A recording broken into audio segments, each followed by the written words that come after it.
নবী সাল্লাল্লাহু আলাইহি ওয়াসাল্লাম বলছেন, আল ইসলাম, ইসলাম হচ্ছে আন তাশহাদা আল্লা ইলাহা ইল্লাল্লাহ, তুমি সাক্ষ্য দিবে যে আল্লাহ ছাড়া কোনো ইলাহ নেই, ওয়া আন্না মুহাম্মাদান রাসূলুল্লাহ, মুহাম্মদ সাল্লাল্লাহু আলাইহি ওয়াসাল্লাম আল্লাহর রাসূল।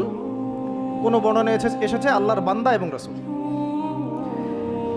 তারপরে ওয়া আন তুকিমাস সালাহ, এবং তুমি সালাত কায়েম করবে, ওয়া আন তুতিয়াজ যাকাত, এবং যাকাত প্রদান করবে, ওয়া তাসুমা রমাদান, রমাদান মাসে সাওম পালন করবে, ওয়া তাহুজ্জাল বাইত ইন ইসতাতা'তা ইলাইহি সাবিলা, যদি সামর্থ্য হয় তাহলে আল্লাহর পথে হজ করবে।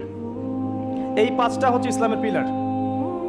আল্লাহ পাক সূরা আলে ইমরানে বলেছেন না, ইন্নাদ দীনা ইনদাল্লাহিল ইসলাম, আল্লাহর কাছে একমাত্র জীবন ব্যবস্থা গ্রহণীয় সেটা কি?